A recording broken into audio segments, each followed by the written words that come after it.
They'll make you pay, won't they? Yeah, they certainly will. They react very quickly to the thrown football. Ready? This time they stay on the ground. And he'll get this up past the 25 before it's out of bounds. It'll be a gain of 7, but I imagine we'll see the punt team here on 4th down. And that's the kind of run that gets everyone excited on offense. And, you know, oftentimes the guys who carry the ball are the ones in the huddle doing the chirping.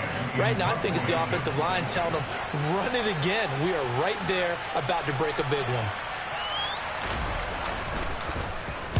The punt team on now as Pinion sends this one away.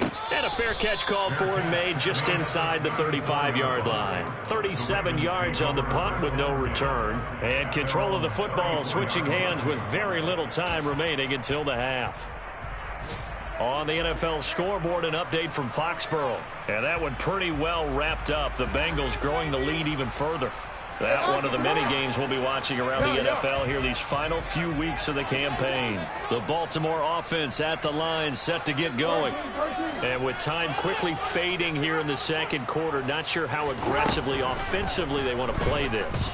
I think we'll find out just how much they trust their guys in this situation if they decide to take a shot. Now here's a pass on first down that's knocked away and incomplete. Well, he certainly thought he had a window to push that ball downfield, but as soon as he released the throw, the corner was there to slam that window shut. From the 34, they'll come to the line on 2nd and 10.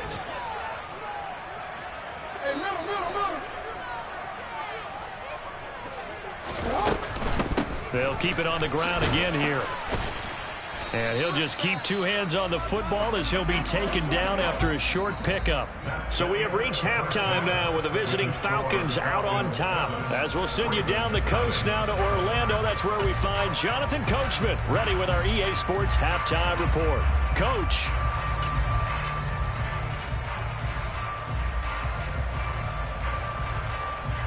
Welcome back. Charles and I settled into the booth ready for quarter number 3. Here's Tucker now out to kick this one away. Taking it about the 1. And he will make it to the 20-yard line and no further.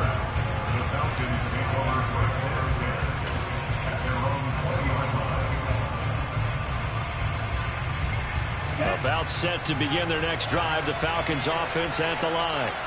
Their defense has pitched the shutout. Now they probably need to deliver a little breathing room, maybe make it a 2-score game as they've got it 1st and 10. And he can't get rid of it. He's taken down.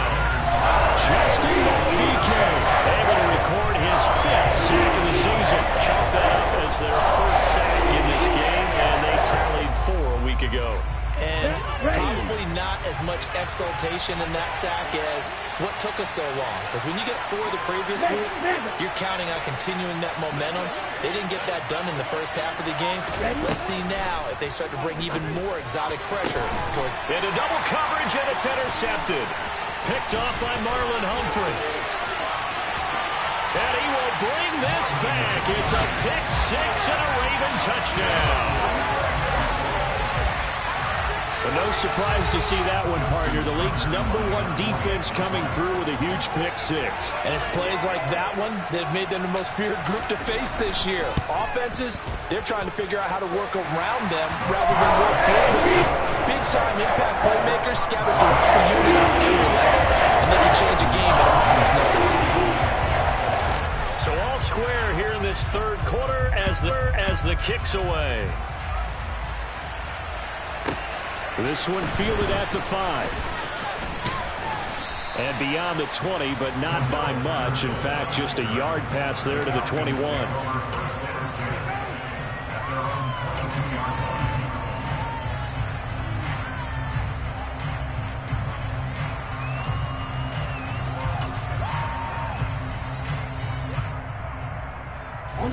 About set to begin their next drive, the Falcons offense at the line. Their defense has done the job. Now it's the offense's turn as they've got it 1st and 10. All right, rifles one, and that's going to be intercepted. picked up by Patrick Queen. And the Ravens are going to take possession of the football. A feather in the cap for the defender, picking up one of the league's better quarterbacks so far this season. And add another feather in the cap for the coaches, too. Excellent game plan, and they had their guys aware of his ability to roll out and how to defend against it. And they'll get him down after a pickup of 8, 2nd and 2. Sometimes with the running game, you've just got to stick with it. Look, it's the third quarter, no time to panic. But that also doesn't mean you just do it the same way you've been doing it the entire ball game. Maybe change up some blocking assignments or run a few different plays, but stay with the overall essence of the running game. 8 yards the gain on that last run. Here's 2nd and a couple. They'll go again with Dobbins. And he'll be brought down this time at the 5-yard line.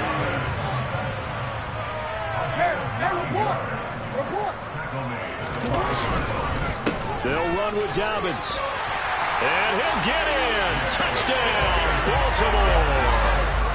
J.K. Dobbins with his 13th rushing touchdown on the year.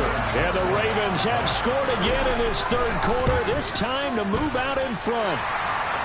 Tucker able to connect on the extra point, and that makes the score 14-7.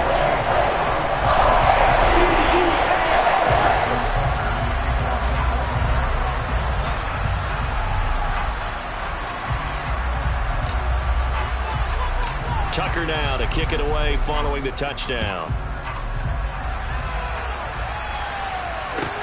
Fields it right around the goal line.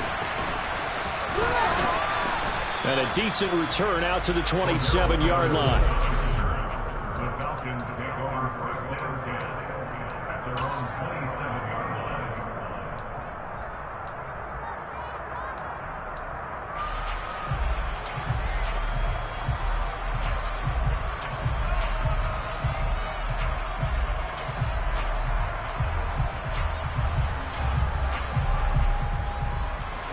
About set to begin their next drive, the Falcons offense at the line. They are looking to make a bit of a 180. They are sputtering right now. And frankly, I think it's time to call your playmakers together and say, all right, guys, we're going to lean on you through this patch. We need you to get us back on track and get us going in the right direction. So you're calling plays geared to them. Not necessarily when you look at your plays, oh, this hurts the defense. I want the ball in the hands of X, Y, and Z and see if we can move forward. So don't get too cute. Go to the playmakers. Tackle there by Michael Pierce. I have to think a major focus of the halftime meetings had to be figuring out how to create space for the running game to get operating. Well, what you pointed out to me at half seems accurate. That line has struggled to sustain blocks. Yeah, I would agree with that totally. They've got to focus on staying on their double teams at the first level, make sure that block's secure before they slide off and try and chip someone at the second level. Well, they certainly aren't letting up today, partner, because they've forced big turnovers already, and it's been incredibly tough for them to get yards against, let alone put points up on the board. Well, this is intercepted. They get Ritter for the 3rd time.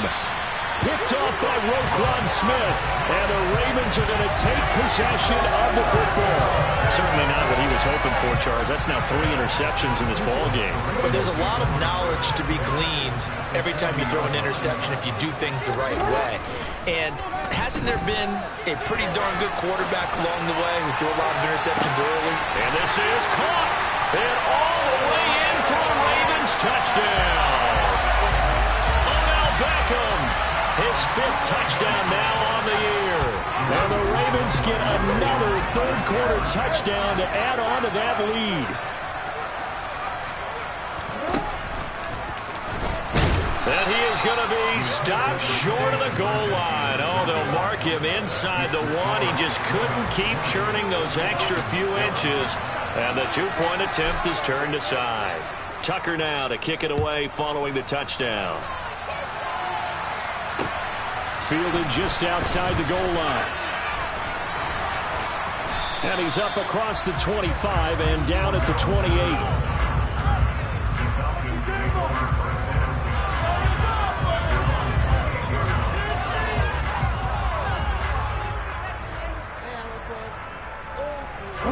About set to begin their next drive, the Falcons offense at the line.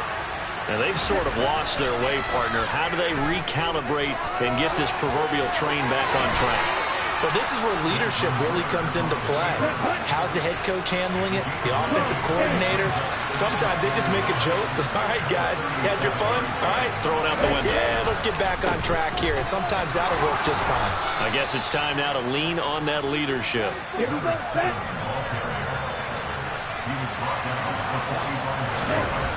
They'll look to throw now on first down. That's into the hands of Pitts, the tight end. And he'll be taken down, but not before they work this to the 45. Now on first down, he'll drop to throw it. And he can't find anywhere to go with it. And he goes down. A loss of 3 and a sack made by multiple defenders. Rookie QB struggling, gets thrown down to the ground there. But, maybe this game, it's not over yet, but maybe this game can be a learning experience for him. So many different things that he has to pick up on. When to go ahead and flush from the pocket and run. When to get rid of the football and not take the sack. When to just go ahead and go down early and make sure you don't fumble the football. So many things that he has to learn. This game starts the process. He's had trouble finding open receivers all game, CD, and that's because really there hasn't been many. This defense has been all over him. Yeah, they're one of the better defenses in the league, and every time I talk to someone around the NFL, they all say the exact same thing. They're so fundamentally sound, it's hard to execute against them. And now the third down for incomplete as well. The passing windows are just not there. That's just another example of how great this defense has been all game long. And that's exactly what a top 10 defense can do. They can really change the game tempo and frustrate you as you try to execute offensively. Ready, go. Back to throw. And it's incomplete. They cannot convert, and they turn it over. The Falcons go for it, but it doesn't work out. And this defense is going to get the football back near midfield, right at the 48. The Raven offense set at the line for this next drive. Well, partner, coaches always say that every play is designed to score a touchdown. Sometimes that's not really true, but last drive, that was the case. One play to get into the end zone, and now they'll try to duplicate that success here. And it's rare for those moments to happen. Incredible when they do. And you saw the celebration. Pure, unbridled joy after that one. Back now in Baltimore. It's the Ravens in control of the football. They've also got the lead as we get set for the fourth.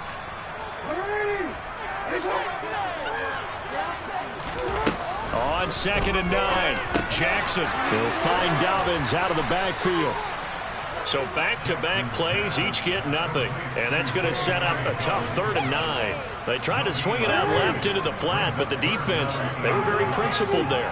It felt very West Coast offense, didn't it? You know their expression, right? On a West Coast offense, when they throw the ball, it's either going to be a touchdown or a check down, meaning they like to press it downfield. If they don't have it, swing it out, which is exactly what we saw there. But how about the great pursuit and tackle to make a nice play? 16 yards on that one at a Raven first. But when you're up by 2 scores in the 4th quarter and you're going to throw the football, expect to see a lot of man coverage, because usually what comes along with man coverage is pressure. So if you're a play caller and you want to keep throwing the football, that's fine. And now look at this. Big gain, but a fumble. And the Falcons grab it. And the return here will go to the 31-yard line.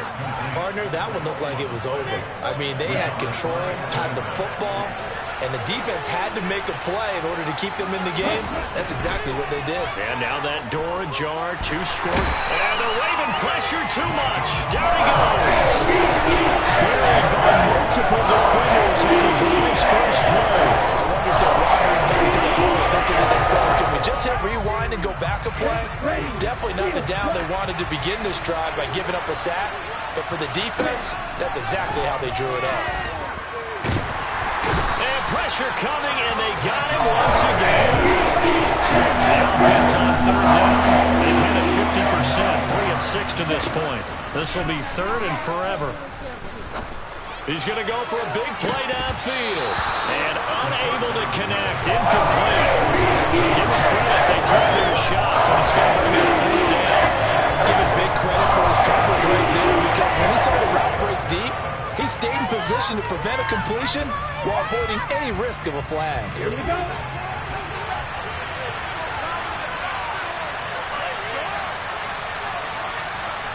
In motion goes the tight end.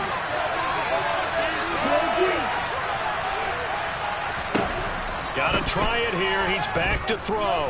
He's going to try and go deep again. And this is intercepted, and that should do it. And the Ravens are going to take possession of the football.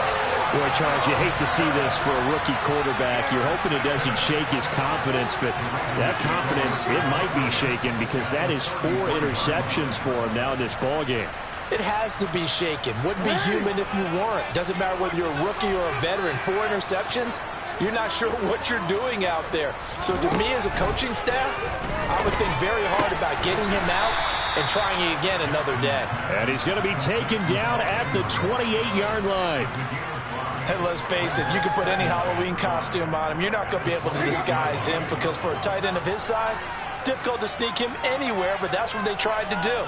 Lined up on his right, tried to work his way back to his left, but just a minimal gain as the defense was able to react quickly.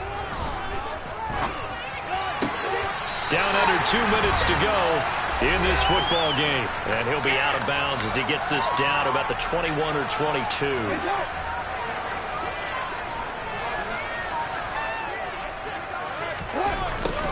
A give up the middle to Dobbins. And he fights forward for a modest 2-yard gain, second down. And quickly, we're going to get another stop here with 1:54 left as they call the timeout defensively. This, in all probability, another run here on 2nd and 8. And despite the late lead, Jackson to throw. And he just chucked that one out of bounds, out of everyone's reach. Maybe a wise call not to take a sack in this part of the field. It brings up 3rd down. So the failure to connect on 2nd down, that leaves them staring up here at a 3rd and 8. They'll run up the gut with Dobbins. Well, this is going to depend on the spot, but it's not a very generous one. He looks to be about a yard or so short. The Falcons going to use the 2nd of their timeouts as they'll head to the sideline and talk over what to do next. They're going on 4th down. It's Jackson. And he's got his man on the out route. And the Ravens are going to have 1st and goal as they try to finish off this drive with 6 points. From the gun, Jackson. Into a double team, and it's intercepted. And a big turnover there as his guys will get the football back. 2-score game here in the 4th, and that pick, it kind of keeps the door ajar, doesn't it? It does, and you wonder about their strategy because with a 2-score lead, you would think maybe you're just sitting on it and trying to drain some clock. It's almost like they felt like, hey, we've got a good cushion. We can keep pressing it. It ended up costing them. About set to begin their next drive, the Falcons offense at the line. So now, Charles, this drive maybe a touch more important, trying to erase the memory of that interception they had the last time out. Yeah, and everyone goes through this because even the best of the game, you're going to have games where it just doesn't go right for you. An interception. He's got a man complete. And he takes this one into the end zone, and all of a sudden, here in the final minute, things get a little bit tighter. Coaches must really like to see that from the quarterback because he's had the interceptions in this game, but they're able to connect on the touchdown pass. And teammates love to see that because they know that they miss blocks during a game, but they come back and make them later on. They miss tackles, right? They miss making plays, but the spotlight is magnified on your quarterback. And when he stands up to the pressure and comes back and throws a touchdown pass after throwing some picks earlier, they feel great about that guy. And likewise for him personally, as a rookie quarterback, has to give him more confidence. And he'll be out of bounds across the 25.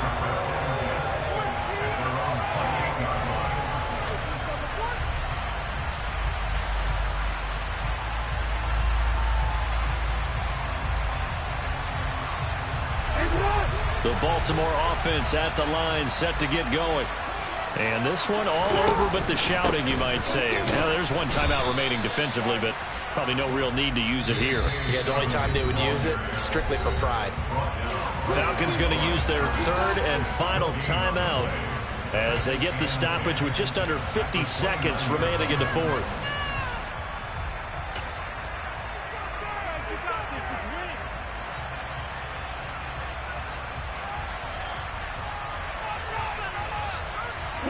Officially nothing on that last run. They'll try again, 2nd and 10. Another run here with Dobbins. And he's going to have to protect the football and take his lumps here at this stage of the game as they stop him behind the line. It'll go as a loss of a yard, so now they deal with 3rd and 11. Charles, why didn't they just take the knee there? You're asking the question that I'm asking as well, because we've seen a lot of football where coaches decide maybe they get a little greedy. I don't know if they're doing it for stats or for what reason. We've seen it happen in college. And how about in the NFL? The miracle of the Meadowlands. All they had to do was take a knee and the game was over. The Giants ran it one more time. Ball popped free. Philadelphia picks it up and wins the game. What year was that? 1978. I think it was in November. They'll send Beckham in motion right. Now Jackson. And that is incomplete, stopping the clock with 5 seconds to go. How about some applause for the defense there? They forced him to throw that one into coverage, and just like that, they're staring at a 4th down. Well done.